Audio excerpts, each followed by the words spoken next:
this is BioPhoenix here, and today we're going to be doing yet another album review. So the one I happen to pick today is Cold Water from Kyoko Furuya, and it was released in 1982, and it is considered as progressive rock and pop.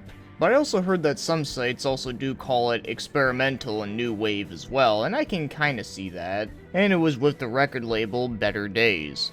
And this is the only album that she's ever done with this record label, and the ones that I can find. And just by the way, trying to do research on this album is a little tough to do because there's really not a whole lot that I was able to find. For an example, some of the other members that she was with for this album I could not find at all. I only found the names of 2 people. So the drummer was Suichi Murakami, and the bass player was Tamio Kawabata.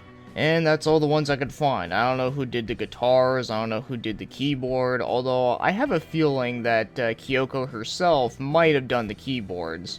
Because according to the website Find Sound, she actually used to be a pianist and a synthesizer for the songwriter Tomokawa Kazuki before she was able to work on this album. So there is a chance that she might have done the keys on this one, but I don't know for sure, so don't quote me on that. But yes, if any additional info does happen to pop up though, then feel free to let me know. So before we take a look at the songs, let's first take a look at the album cover, and I have to say, I actually do really like this album cover. I think it's kinda cool and mysterious looking. For that you don't know what she looks like, I really like the dark pattern that's surrounding the album, I think that looks cool. And I also do like the colors of those lines going across. I don't know why, it just looks really fascinating to me. So while it may not be the most iconic looking album cover I've ever seen, I do like it for that it kind of has this like dark mystic feel to it, like you don't know what you're gonna get. So now let's get moving on to the most important part, the songs on this album. But one thing I have to say is that all of these songs are all in Japanese letters, so I had to use Google Translate to know like what the songs are actually called in English.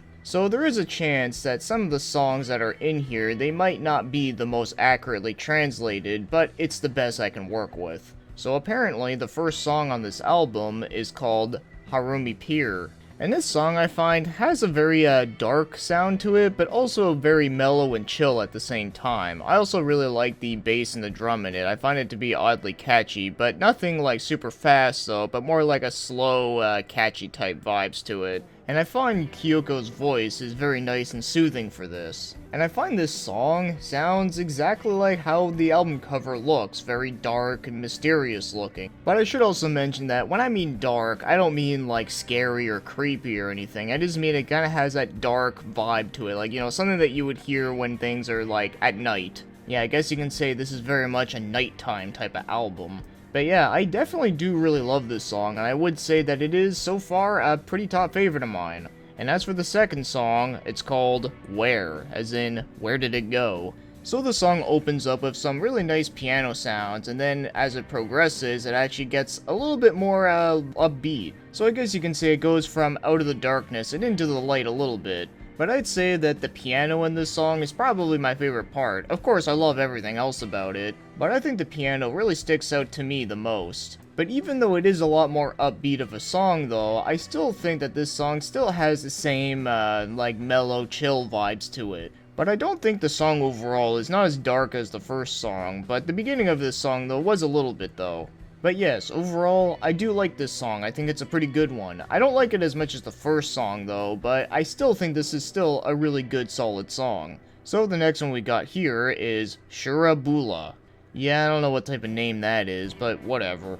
Because holy crap is this song really catchy to me. And it's not just the chorus, I actually find the entire song is catchy with like the bass, the drums, the guitar. Yeah, the guitar in this one sounds really great. It also sounds a little bit more upbeat as well. And like I said, the chorus of this song, I just can't get enough of it. Like, it's definitely one of the catchiest choruses on this album in my opinion. So yeah, I definitely would say this is another top favorite of mine on the album next to the first song. So the next song after that is One Season, Only Love. And man, is this song like completely different from the rest of the ones I've talked about so far. So this one is definitely way more poppy than the rest. Strangely enough, it kind of reminds me of another song I've heard before. I can't think of what it reminds me of, but for some weird reason, I want to say it reminds me of one of the more obscure songs from the band The Bee Gees. At least that's what comes to mind at the moment, but yeah, I'm sure that might change. But anyways though, yeah, this one is also very catchy though, but definitely doesn't have as much rock vibes to it compared to Shura Boula. That was definitely a more catchy rock song, where this is a more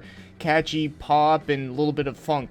And I do enjoy it. I do think it is a pretty cool sounding song. I like it. But yeah, definitely very odd though compared to the rest of them. Going from like those like more darker sounding songs and a little bit more upbeat to this. Yeah, definitely very odd, but I kind of like it though. I definitely do dig it. So as for the next song we got is Memory.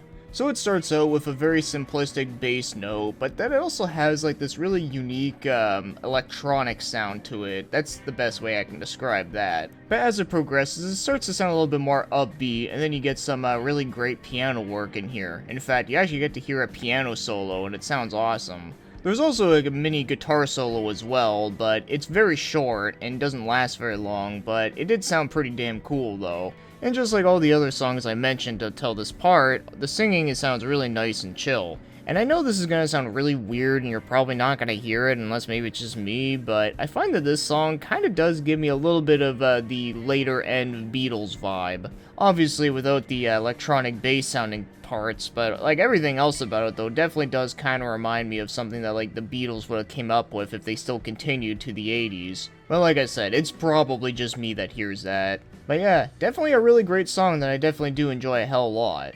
So the song after that is called Tokyo. Yeah, I wonder where this song came from. So this one kind of returns to the dark sounding stuff that the first song had, but only this one sounds a little less rock and a little more funk, for the most part. It's not until the end of the song where you get to hear a long, kick-ass guitar solo. So I do think that aspect is pretty awesome, but overall, I would say this song is pretty good, but definitely not my favorite on the album, but the guitar solo in it though definitely does make up for it a lot. And as for the next song, this one I have a hard time pronouncing, so forgive me on that, and that is Kesaran Pasalan, or some shit like that, I don't know. It's probably one of those words that's really hard to translate from Japanese to English, I'm sure.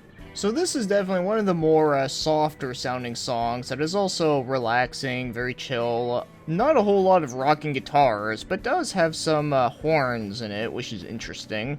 And I do think it's a pretty decent song, I like it, but it's also another one of those songs that I wouldn't consider it to be a top favorite, but I think it's pretty solid. And the next song we got is Midnight Main Street.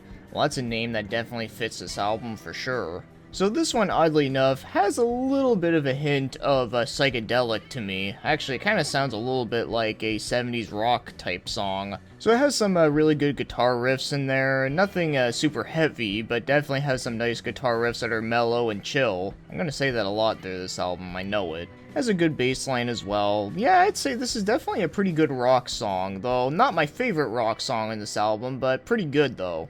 And as for the next song, that happens to be Dejav, and I can tell you right now that this is definitely my favorite song on this album. So it's the longest song on the album, being at 6 minutes and 49 seconds. So knowing that, this is by far the most progressive rock kind of song. And it also brings back the dark type feelings that the first song have, but only in full force. And I find the very beginning part of this song kinda reminds me a little bit of the song Dazed and Confused by Led Zeppelin, just a little bit, which kinda gives you the idea of what this song kinda sounds like with its dark tone. And I just really love how heavy the chorus of this song is. It's probably the heaviest chorus on the album. And the guitar solo on this album is also the longest, and it is also the most epic one. I can talk about this song all damn day, but to sum it up quickly is that if I had to recommend only one song off this album, I think this would be the song I'd recommend most, Dejav. I just can't get enough of it. It definitely is a huge favorite of mine.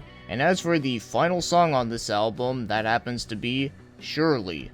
And I think this is a pretty good one, although it exits out of the darkness into the light. It may not have a whole lot of rock vibes to it, but it also does have some bit of jazz thrown in there, which is pretty interesting. But I do find that the piano in this song awfully sounds a little bit like the piano that was done in These Eyes by the band The Guess Who. So I definitely do really like that, because that is one of my favorite songs from that band. But yeah, it's a little bit of a more relaxed and somber type of song. I wouldn't say it's upbeat, but it's also not dark either. But I do think it is a pretty good song. It's kind of a fitting end to the album for that it goes from, like I said, the darkness to the light. And there you have it. That's all I have to say about this album, Cold Water, is that I actually really like this album a hell of a lot. I'd say it's pretty damn good. Now, I will be honest that the very first time I heard this album, I thought it was good, but I didn't really think it was great. But then it wasn't until that I started re-listening to it more times that I really started to appreciate it, and I really started to love it. Like I said before, this is a really great album to listen to at night or within like a dark lit room.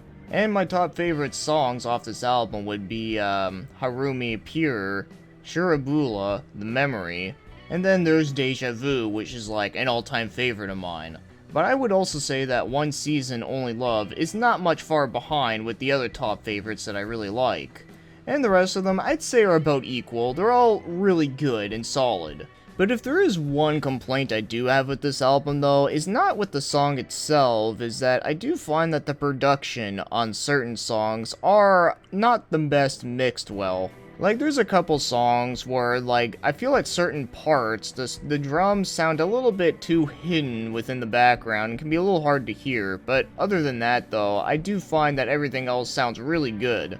But otherwise, I really don't have much complaints about it. All the songs are good, the quality is good, except for the one thing I mentioned, and of course, there is some really great material on here. And I do find it does have a very unique variety, where it has some dark stuff, some more upbeat type of stuff, and you got some rock, some pop, a little bit of funky type stuff, but I wouldn't fully classify it as funk though, and you even got that last song, which had that little bit of a jazz feel. So yes, if you're a fan of Japanese pop and rock, I would definitely recommend this album. It is some really good stuff, and like I said, you may have to listen to it a couple times to really appreciate it, but you might not. Maybe you might love it the first time.